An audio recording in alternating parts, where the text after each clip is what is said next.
October 13, 2024. Ang mabuting balita ayon kay San Marcos.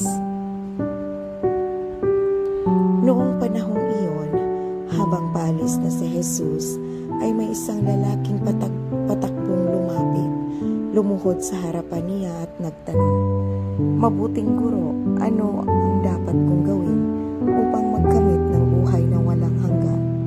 Sumagot si Jesus, "Bakit mo ako tinatawag na mabuti? Walang mabuti kundi ang Diyos. Alam mo ang mga utos, huwag kang papatay, huwag kang mangangalunya, huwag kang magnanakaw, huwag kang magsisinungaling sa iyong pagsaksi, huwag kang magdadaya, igalang mo ang iyong ama at ina." "Guro," sabi ng lalaki, "ang lahat po ng iya'y tinutupad ko na mula pa sa aking pagkabata." Magiliw siyang tiningnan ni Jesus at sinabi sa kanya, "Isang bagay pa ang kulang sa iyo.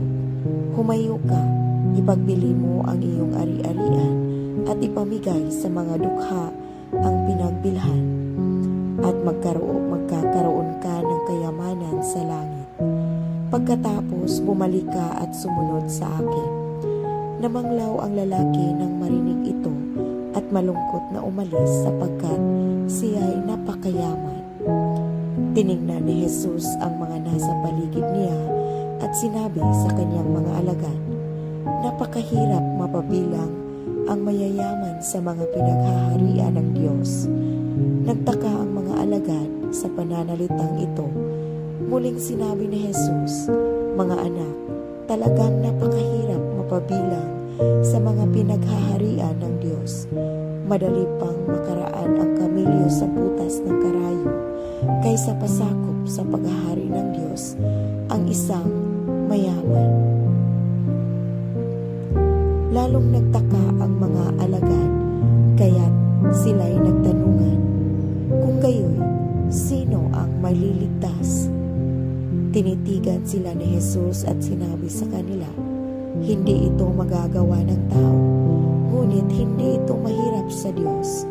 Magagawa ng Diyos ang lahat ng bagay." At nagsalita si Pedro, "Tingnan po ninyo, iniwan namin ang lahat at kami sumunod sa inyo." Sinabi ni Jesus, "Tandaan ninyo ito, ang sinumang mag-iwan ng bahay o mga kapatid, ina, ama, mga anak, mga lupa, dahil sa akin at sa mabuting balita, ay tatanggap ng makasandaang ibayo sa buhay na ito.